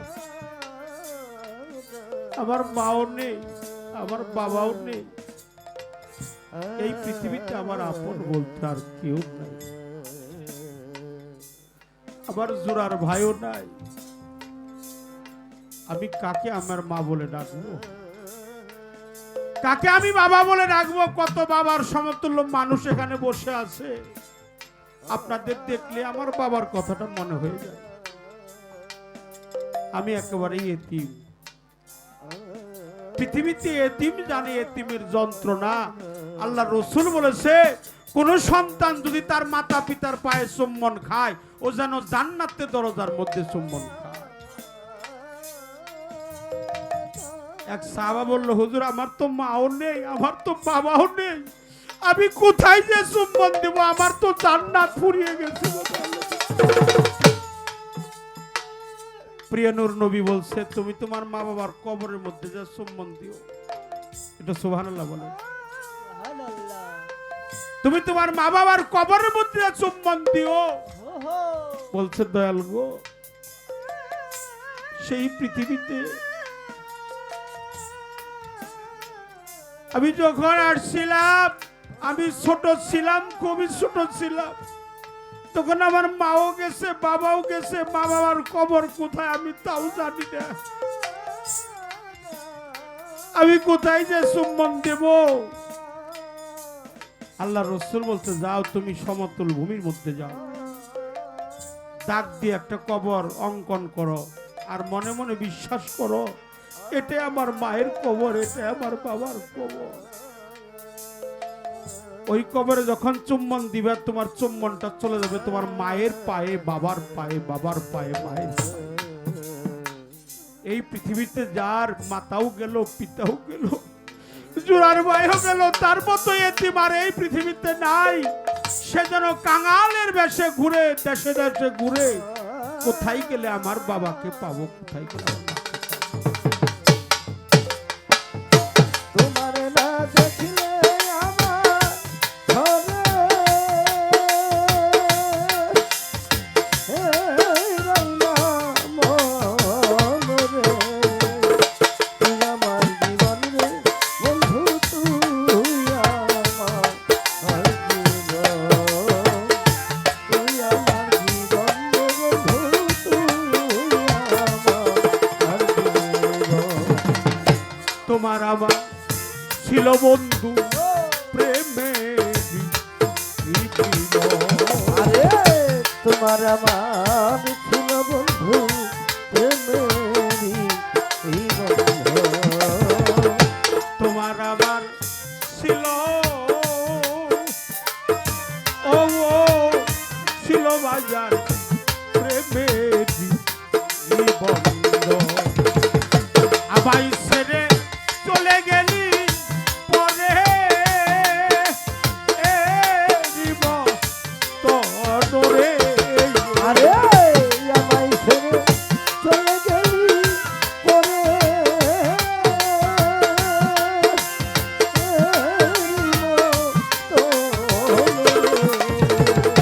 আমায় ছেড়ে চলে গেলি পরে, তরে তুই আমার বন্ধে বন্ধু, তুই আমার জীবন, তুই আমার বন্ধে বন্ধু, তুই আমার জীবন। আরে তোমার না দেখলে আমার ঘরে রইলাম মনরে। তুই আমার জীবন রে বন্ধু, তুই আমার জীবন, তুই আমার জীবন রে বন্ধু, তুই আমার জীবন। শহরে বন তোর গুড়ি পাইতে তো অরস, আমি শহরে বন্দরে ঘুরি হইতে তোর দর্শন। শহরে বন তোরে গুড়ি পাইতে তো অরস, অঙ্গে দেশি তাইয়া দিতাম তুলো, ও শীতল অনরে। তোমার রঙ পেছি তায়া দিতাম শুনো, ও শীতন্ত অঙ্গে দেশি তাইয়া দিতাম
তুই আমার পণ্ডে মুর্শিদ তুই আমার জীবন তুই আমার বন্ডে হাবিব বাবা তুই আমার জীবন।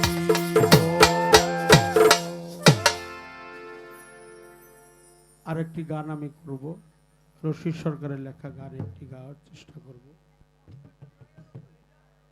ওটা মনে আছে আমার যেই কথাটা, যেহেতু হেমায়েত ভাই ছিল না মঞ্চে, এই জন্য আমি বলি নাই। আমার একটি প্রশ্নের জবাব আমি দিয়েছি, যেহেতু আমাদের মধ্যে পালা, আপনারা মন প্রাণ দিয়ে শুনতেছেন। আমাকে দুই ভাইয়ের গান গাওয়াটা আমি আগেও বলছি, এখনো বললাম, আজকের গান গাওয়াটা সার্থক। রসুল পাকের বাড়িতেই থাকতেন, তার নাম ছিল সফুরা বেগম, যিনি ছিলেন আলী আক্কাসের মা। তাকে স্বইচ্ছায় দেখিয়েছিলেন মোহরের নবুয়াত, আর সফুরা বেগম জানিয়ে দিয়েছিলেন তার ছেলেকে যে হুজুর পাকের পৃষ্ঠদেশে মোহরের নবুয়াত আছে, কেউ যদি ভক্তি সহকারে একবার চুম্বন করতে পারে তার 14 ফিরি বিরা হিসাবে জান্নাত। এই জন্য আমার হুজুর পাকের সাথে যে মোহরের নবুয়াত ছিল, এটা একটা গাছেও দেখছে, বহিরা পাদ্রী দেখছে, জলিল কদর কিছু সাহাবাও দেখছে, বড় আম্মাজান খাদিজাতুল কুবরা সেও দেখছে। আর আক্কাসের দেখার সাথে সবার তুলনা নাই।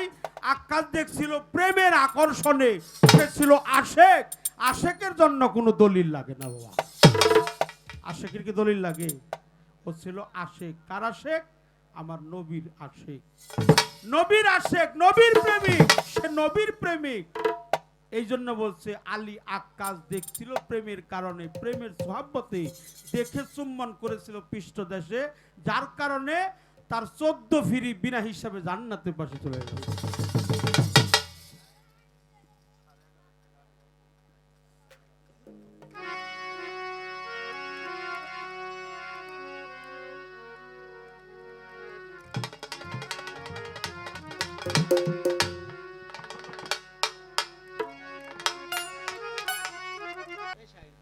হ্যালো, আমার যা প্রশ্ন ছিল খুব সুন্দর করে তার জবাব করেছে। আমার কাছে দুইটা প্রশ্ন আছে। আমার যে কি কষ্ট হইতেছে ভাইস্কো গান গাইতে, টের পাইতেছেন? এরপরও কঠিন কঠিন প্রশ্নগুলা করতেছে। এক নাম্বার প্রশ্ন তার, ওই যে একটা গান করছিলাম, সেই সাগরের মিষ্টি পানি যে খেয়েছে যতখানি, সাধক হালিম বলে যেমনি জ্ঞানী তেমনি তার ভক্তি। কইরা কোন সাগর, কোন নদী? এটা কি পদ্মা, মেঘনা না যমুনা? হ্যাঁ, দেশে যমুনা নদীটার কথা বেশি হয়েছে। আবার আমাকে বাড়ির কাছে পদ্মা এটার কথা বলছে, হেন্দা পার হয়েছে মেঘনা নদী এটার কথা বলছে। তিনটা বইলা পরে কয় কি না, দেহের মধ্যে কোথায় আছে এই পানি? একটা প্রশ্ন। আরেকটা প্রশ্ন তার, আপনি বলবেন আপনি আর আমি দুজনের মধ্যে বড় কেনা ছোট কেনা? চেষ্টা করবো জবাব করার জন্য। ভাই এটা কথা কই, আমার একটু ভালোই জ্বালাইছে না আজকে। সন্ধ্যা রাতে কইলাম ভাই গলাটা কিন্তু ধরা বেশি জ্বালাই না, জ্বালা জ্বালিয়ে শুরু করছেন।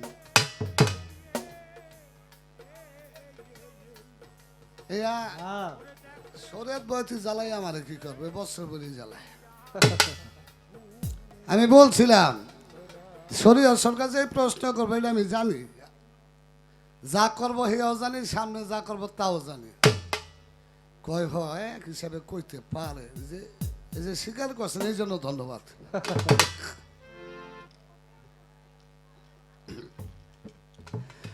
আমার বড় পীর আব্দুল কাদের জিলানী রমজান মাস রোজা রাখছে, রাস্তায় এক ভক্তের লগে দেওয়া হয়েছে, কয় হুজুর আজকে আমার বাড়িতে ইফতার করেন। বড় পীর কয় ঠিক আছে বাবা করুন। আর একটু সামনে গেছে, আরেক ভক্তে বলতেছে বাজান আজকে আমার বাড়িতে ইফতার করেন। কয় ঠিক আছে করুন। আবার হাইটা কিছু দূর গেছে, আরেক ভক্তের সাথে দেখা হয়েছে, কয় বাবা আজকে আমার বাড়িতে ইফতার করেন। কয় ঠিক আছে। এমন করতে করতে 70 ভক্তে দাওয়াত দিছে। বরফের আব্দুল কাদের জিলানীর 4 জন স্ত্রী ছিল। তার একটা অভ্যাস ছিল রমজান মাসে নিজের ঘরে তাদের সাথে ইফতার করত। 70 ঘরে দাওয়াত দিছে, নিজের ঘরে ইফতার করছে। আমার বরফের আব্দুল কাদের জিলানী এক সময় এক টাইমে ইফতারি তো বাবা 2-3 জায়গায় 2-3 সময় হয় না, হয়নি?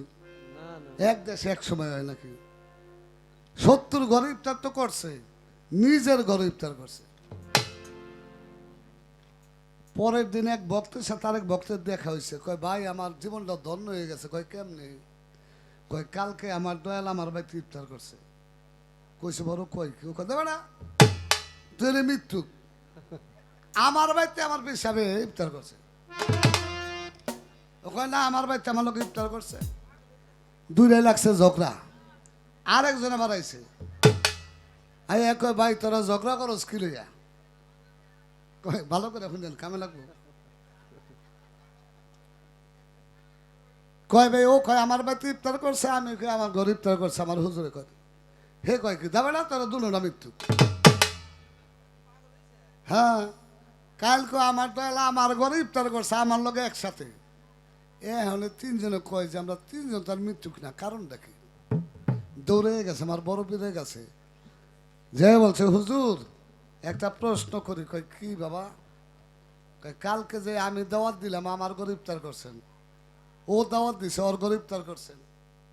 কয় হ করছি। কয় আমার ঘরে ইফতার করছেন? কয় হ করছি। বড় পীরের বড় স্ত্রী কয় হুজুর আপনি তো আমাকে লোক ইফতার করলেন? কয় হ করছি। ভক্তরা কয় বাবা এটা কেমনে করলেন? কাতে বাইরে আসো। 3 জন ভক্ত নিয়ে বাড়ির সামনে বড় একটা বট গাছ, গাছের নিচে বসাইছে, কয় বসো। আমার বড় পীর আব্দুল কাদের জিলানীও বসছে। ভক্ত গো কয় এবার গাছের দিকে তাকাও। তাকাইছে, তাকায় দেখে প্রত্যেকটা বট গাছের প্রত্যেক পাতায় পাতায় একজন করে বড় পীর আব্দুল কাদের জিলানী রহমাতুল্লাহ। সুবহানাল্লাহ। ভক্তরা কয় হুজুরে দেখে নিচে চাইয়ে দেখো বড় পীর আব্দুল কাদের জিলানী। উপরেও আমার বড় পীর, নিচেও আমার বড় পীর। আমার বড় পীর আব্দুল কাদের জিলানীকে দেখে ভক্তরা কয় হুজুরে দেখি। বলে এইটা হলো বেলায়েতের একটা খেলা। যারা বেলায়েতের সম্রাট হয়, যারা বেলায়েতের বাচ্চা হয়, তারা এক জায়গায় বৈশা 18,000 মাকলুকাতের সব খবর কইতে। আমি হইলাম বেলায়েতের সম্রাট, আপনার খবর তো দূরের কথা, বাড়িয়ালির খবরও কইতে দিও না। যারা কামেল মুর্শিদে মুকাম্মেল, তারা ভক্তের বাড়ির খবর, হাড়ির খবর, নারীর খবর, ঘরের খবর সব রাখে। এই জন্যই বলা হয়েছে বেলায়াত। এটা হলো আধ্যাত্মিক এলেম। পবিত্র কোরআন সূরা কাহাফ আয়াত নং 65। বেলায়াতের শুদ্ধ নাম হলো ইলমে লাদুনি। শরীয়তের লেখাপড়া হলো কাগজে কলমে, আর বেলায়াতের লেখাপড়া হলো সিনায় সিনায়, এক সিনা থেকে আরেক সিনায় ঢুকে। ভক্তের কাছে মুর্শিদের কাল্প থেকে ভক্তের কাল্পে ঢুকে, যাহাকে বলা হয় সিনার এলেম। গলা তো ধরা ধরা বেশি কথা কইতে না, আপনার দেখো হয়েছে, কারণ জোর করে কথা কইতে হয় ভাই। একটা কথা কই দুপুরও কল্পনা করতে এমনি গান গাম। ভাইয়ের লোকে যখন কথা কই কিচ্ছু বুঝে না, সন্ধ্যায় যখন আইসি করে বুঝলো ভাই ও কথা বুঝে না। আমি কই ভাই কেমন করুন, তা দাঁড়াইয়া পয়লা বন্ধনা গেছে, খেয়াল করছেন না এককালে কেমন শুনে গেছে। এখন দিয়ে আস্তে আস্তে একটু একটু করে ছাড়ছে। এটা একটা দয়ালের রহমত। তাহলে গান গাওয়ার কায়দা আমার আসলো না গাইতেছি, কিন্তু খুব কষ্ট হইতেছে, মানে সুর দিতে পারতেছি না। আমারে কয় হেমাত ভাই, আমার ভাই এটা কিসা কইল, মামু খালু ফুবা সব মিলিয়ে 5 ভাই। হ্যাঁ হ্যাঁ কবু রাত না না বললাম দেখুন না, না আমার ভাই নাতি দেখুন না, সামনে দেখুন। ভাই একটা কথা কই, মুসলমান সব ভাইবে কি ঠিক না? এটা ঠিক আছে। নবীর নূরে যদি 18,000 মাকলুকাত হয়, আপনি যে জায়গায় আসছিলাম আমি ওই জায়গায় আসছিলাম কি ঠিক না? তাহলে আমরা সমানে, কেউ এতে কেউ বড় না। আমি প্রশ্নের জবাব দিয়ে দিলাম, কারণ এক জায়গায় ছিলাম, এখনো আছি। কেউ আগে আসে, কেউ পরে আসে। রুহু সৃষ্টি একদিন, আলমে আরোয়ায় আছে। আল্লাহ নূর থেকে নবীন নূর, নবীন নূরের সাথে যদি আমরা মিশ্রিত হয়ে থাকি, আলমে আরোয়া থেকে যদি আসি, তাহলে আপনি আমি সবাই সমান। এই জায়গায় কোনো ছোট বড় নাই, কেউ আগে যায় কেউ পরে যায়, কেউ আগে আসে কেউ পরে আসে। গেল একটা প্রশ্ন। আমার দেশে এক বেলার একটা পোলা হয়েছে, বেড়া মরে গেছে, একটা পোলা। মাই খুব শখ করে পাগল পাগল করে ডাক পারে, এ পাগল গেলি কই, এ পাগল কই গেলি। মাই পাগল পাগল করেন, এলাকার মানুষ ওরে পাগলই কয়। ও পোলা নয়, বলদা বলদা টাইপের। ওইটারে পাগল বিয়া করাইছে। মায় বাড়ি বাড়ি কাম করে, একটা পোলা যদি হয় আর যদি বাপ না থাকে, সেটারে মায় খুব আদর করে না বাবা। হ্যাঁ ওরে কিছু করতে দেয় না। ও হলো এটা ক্ষেত আছে, যে দিন ভরে ক্ষেত নিলে ওটা কোনো ঘাস ঘুষ নাই। গেলে মায় কয় পাগলে এবার বাড়িতে তো কাম করা লাগবো না। ওই পাগল হইলো বিয়া করাইছে পাগলে। পাগলা যে ক্ষেত নিতেছে, আল্লাহর আমাদের পাগলার এক বাচ্চা হয়েছে। ওই তো পাগলার স্ত্রী আর পাগলার এক হইল। স্ত্রী হয়েছে মার, পাগলা হয়েছে বাপ, তো একই। শরীর বেঁধে যদি জিগাই পোলাকার, উনি কইব নি যে আমার বউর, উনি কইব আমার বলা, এ কইব না? তাহলে কয় কি আর লেগে গেছিনি নাকি? গলা ভাঙা তাই তেল লইছেন, ঠিক থাকলে কি অবস্থা হইতো? মায় দৌড়ে গেছে খেতে, নাতি হয়েছে। এ পাগল পাগল কি মা, কি কি পাগল রে, তোর ঘর একটা পাগল হয়েছে। কইছে বল, কয় মা কি কইলা? কয় তোর ঘরে একটা পাগল হয়েছে বল। ওনা আসে আর কয় মা তাইলে খুব ভালো হয়েছে, মা ভালো হয়েছে ভালো হয়েছে। ও মা আমি পাগল, আমার ঘরে পাগল হয়েছে না? কয় হ। কয় আমরা দুই ভাই হয়েছি না?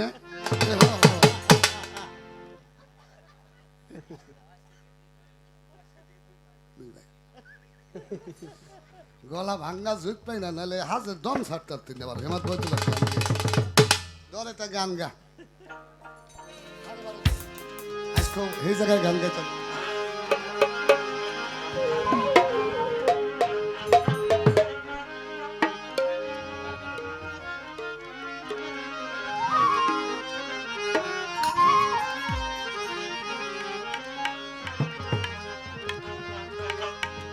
হলে জ্ঞানের অঙ্কুর, মন পাগল তো ভয় কি রে কাল সমনে। আপনি মনে করছেন কোন সাগর জানি? এটা হলো জ্ঞানের সাগর, জ্ঞান সাগর। যার যতটুকু জ্ঞান সে ততটুকু বুঝে বাবা। গান্ধার মধ্যে জবাব আছে, গান্ধার মধ্যে প্রশ্ন আছে, জবাব আছে। গানটা হলো অথই জলে মানিক পাবি, হইলে ডুবুরি তৌহিদ সাগর কঠিন পারি। খেলে সাগর ধারাতে, বেলায়া তার নবুয়তে, প্রেমের ধারা গোপনেতে যাইতে বন্ধুর বাড়ি। এই প্রেমের ধারাটাই হইল ভাই জ্ঞানের সাগর, জ্ঞানের সাগর। জ্ঞানের কোনো শেষ নাই, মরার আগ পর্যন্ত শিক্ষা করতে হয় এলেম জ্ঞান। হ্যাঁ আপনার এই জায়গার মধ্যে এই জবাব দিলাম, টাঙ্গাইল হইলে আবার আরেক জবাব দিতাম, কারণ স্টেজ হইলো এক না, এটা বুঝতে হবে। হলে জ্ঞানের অঙ্কুর, মন পাগল তো ভয় কি রে কাল সমনে। খেপা দে 6:30 গান হয়েছে, 12:30 একটু ভালো করে ধরিস। জ্ঞান দিয়ে মনে রাখো তারে, রাখো রে সংশোধনে মনরে। জ্ঞান দিয়া মন রাখো তারে।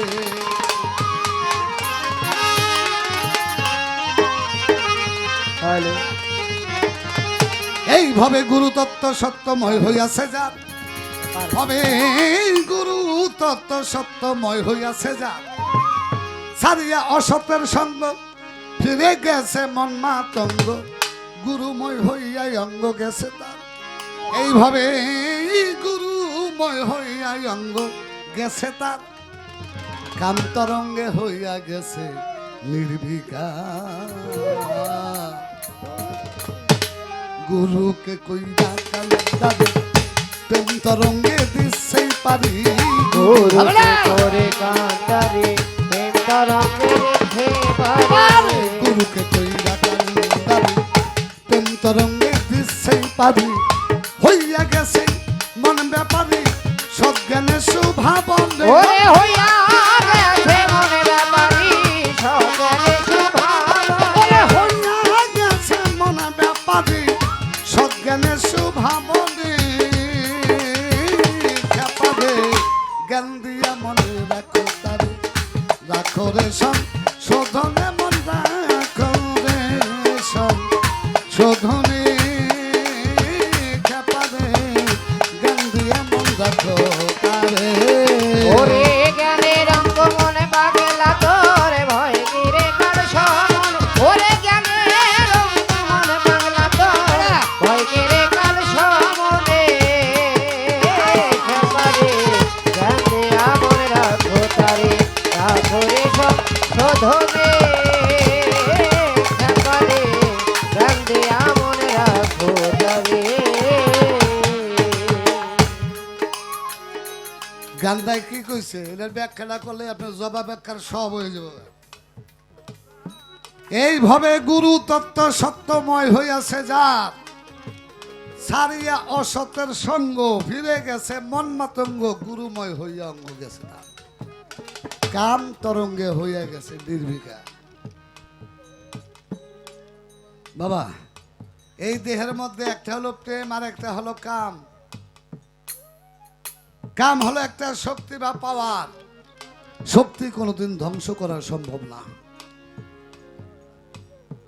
এই যে লাইটটা জ্বলতেছে বাবা এটা কিসের পাওয়ারে কারেন্টের পাওয়ারে না কারেন্ট একটা শক্তি না বাবা কারেন্টকে ধ্বংস করা সম্ভব এটারে রূপান্তর করা সম্ভব একটা কারেন্ট দিয়ে দেখেন লাইট জ্বালায় একটা কারেন্টে ফ্যান করে ঘরে না একটা কারেন্টে পানি গরম হয় কি গরম হয় না বাবা এক কারেন্ট দিয়ে ওর পানি জমাইয়া বরফ করে ফেলায় করে না ওরে কারেন্ট কিন্তু এক ভিন্ন ভিন্ন পদ্ধতিতে ওটা ভিন্ন পথে চলে তদ্রূপ দেহের মধ্যে আছে কাম এই কামটাকে যে কন্ট্রোল করে মুর্শিদের নাম নিয়া যে রেশক পুরো কুম্ভক করে কামকে প্রেম শক্তিতে রূপান্তর করে সে আর কামক থাকে না সে থাকে প্রেমিক আর ওই প্রেমিকের জন্য হলো জ্ঞানের দরজা খোলা প্রেমিকের ভঙ্গিতে যাইছে না প্রেমিক হইলেই বাবা সে মুর্শিদকে লাভ করতে পারে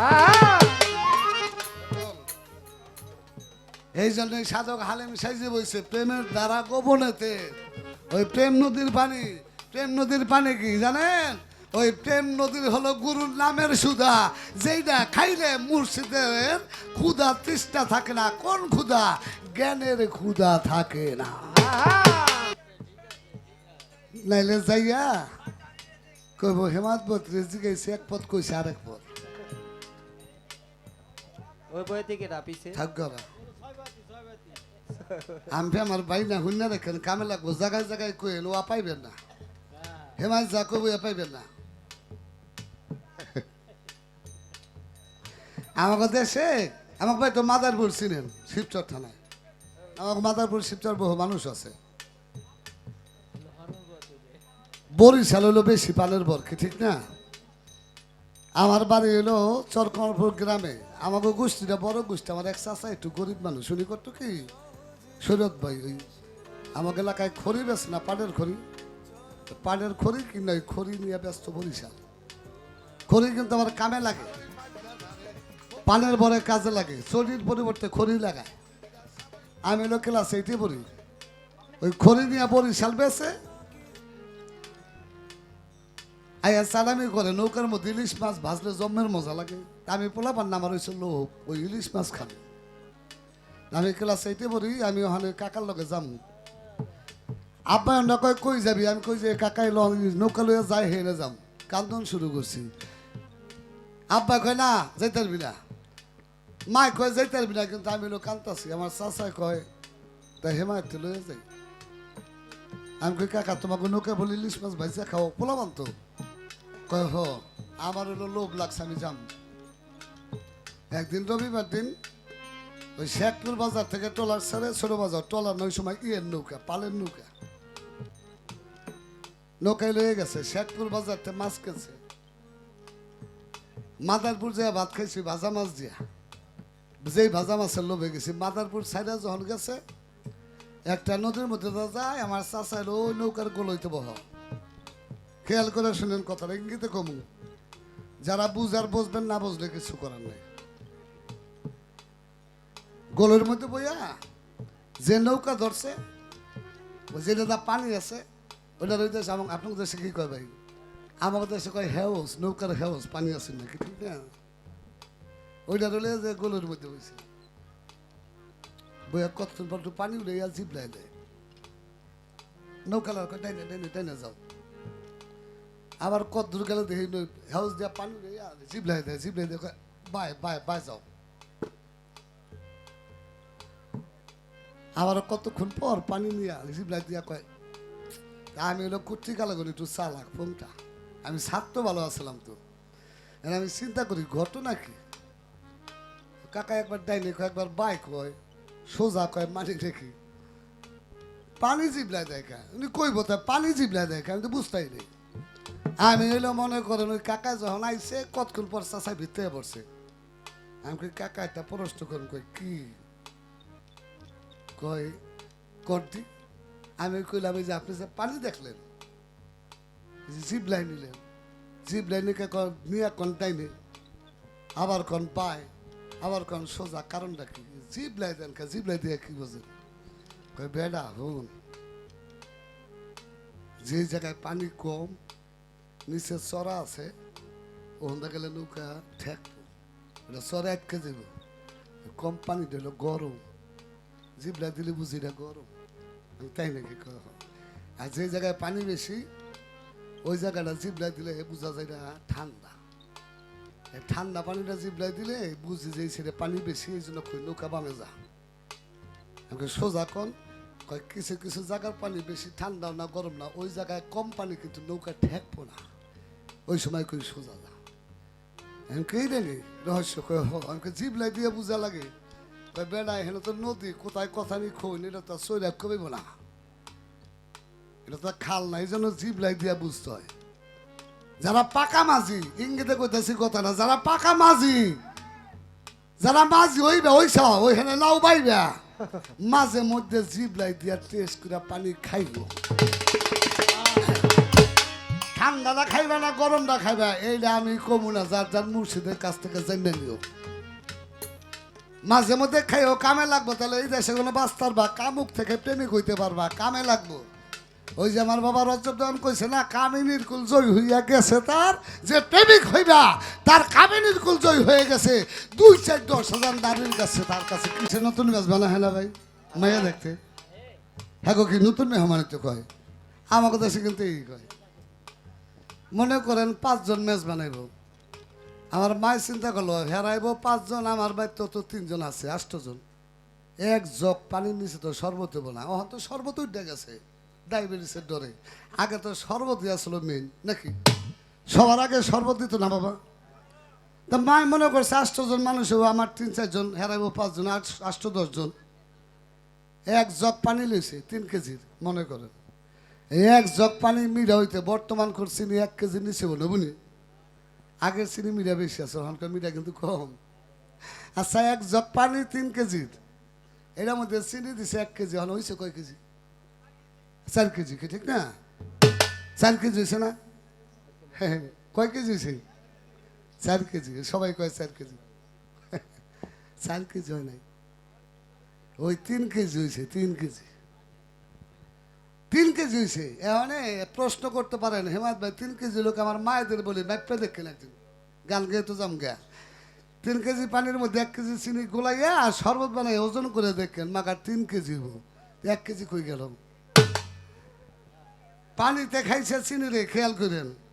পানিতে চিনি রে খাইয়া পানির গুণের পরিবর্তন হয়েছে, কারণ আগে পানি মিঠা লাগে না, এখন চিনি রে খাইছে, এখন মিষ্টি হয়ে গেছে। আর গুণটা আগের চাইতে অন্য পদ হয়েছে না। আর চিনি হারাইছে কি, চিনি নিজের সব কিছু তার অণু পরমাণু যা ছিল সব ওই পানিরে দান করে সে পানির মধ্যে মিশে গেছে। এই জন্য পানি আর চিনি মিশে হয়ে গেছে শরবত। তেমনি বাবা গুরু আর ভক্ত, গুরু শিষ্য না, গুরু আর ভক্ত দুইজন মিলে একাকার হয়ে যায়। গুরুর হাত পাও অঙ্গ প্রত্যঙ্গ, ভক্তের হাত পা অঙ্গ প্রত্যঙ্গ, দুই দেহ এক দেহই হয়ে যায়। আমার রাজাপুরীর দেহ তার ভক্তের দেহ, আমার শ্যামপুরীর দেহ তার ভক্তের দেহ, আমার সুলতান বাবার দেহ তার ভক্তের দেহ, দুই দেহ এক হয়ে এক রঙে রঞ্জিত। গুরু ধরছেন না? ধরছেন নি? গুরুর ধরছেন কি? জবাব দেন। সবাই তো পিঠ ধরা মানুষ, গুরুর কি ধরছেন? একজনও কথা হবে না। ওই যে কইছে হাত ধরছে, অনেক রেজি গাইলে ভাই ডরের চোরে কয় হাত ধরছি, কেউ কয় পাও ধরছি, দু একজন জানলেও কথা কয় না, কারণ মনে করে বইতির লোকে কথা কয়ে বিপদে পড়ুন নি। গুরুর হাতও ধরতে হয় না, গুরুর পাও ধরতে হয় না। যদি গুরুর রঙে রঞ্জিত হইতে চান, এটা কথা বইলা যায়, গলা তো বাংলা কথা কইতারি না, তারপরও কইয়া যায়। গুরুর রঙে যদি রঞ্জিত হতে চান, আমার রাজাপুরীর রঙে যদি রঞ্জিত হতে চান, আমার হাবিব বাবার রঙে যদি রঞ্জিত হইতে চান, আমার শ্যামপুরীর রঙে যদি রঞ্জিত হইতে চান, আমার সুলতান বাবার রঙে যদি কেউ রঞ্জিত হইতে চান, গুরুর হাত দলও কাম হইব না, পাও দলও কাম হইব না। ধরতে হবে গুরুর আখলাক। আখলাক বুঝেন? চরিত্র। গুরুর স্বভাবে নিজের স্বভাব গঠন করতে হবে, গুরুর চরিত্রে নিজের চরিত্র গঠন করতে হবে, গুরুর কর্মে নিজের দেহটাকে পরিচালিত করতে হবে। গুরুর কর্মটাকে দেখতে হবে, গুরুর স্বভাবটাকে স্বভাব ধরতে হবে, গুরুর চরিত্রকে চরিত্র ধরতে হবে। তাহলে হলো গুরুর রঙে রঞ্জিত হইতে পারবা বাবা। 10টা মোষ দিয়ে কোনোদিন আমার শ্যামপুরের মতো হইতে পারবা। রাত্র 3টা বাজে আমার ভাই বলছে, হেমাদ ভাই প্রশ্নের জবাব দেওয়ার প্রশ্ন করবেন না, ঠিক আছে? যে ওই তো 4:30 বাজে গেছে, কিছু করে নাই, গান দরকার আজানের পর গামু, সমস্যা নেই, যাইতে দেন না, শরীর বইতো না, বলে দিনে গান ওনার খাইয়ে দিবে, আজকে গানও খাইয়ে দেবে। বাবাজি আমাদের যে পালা ছিল, দুই ভাই মিলে যতটুকু সম্ভব চেষ্টা করলাম বুঝানোর, বলার। আসলে এখানে পালা গান তেমন চলে না, শরীর দাস করলো চলছে, খুব ভালো গান শুনছে, এই জন্য ভালো লাগছে। আমার বাজান বলছে পালা গানটা হেমায়ত বন্ধ করে দাও, তোমরা 2-4টা বিচ্ছেদ গান করার চেষ্টা করো। আমার কাছে বাইরে গেলাম, 3-4টা গানের অর্ডার পড়ছে, এখন এত গান তো গাওয়া সম্ভব না। হ্যাঁ, আমার ভাব থেকে আমার না কোনো অর্ডারই গান নেই, মনে যা চাই তাই গান, কারণ ভিতর থেকে যেই গান আসে। নাম না জানি কি,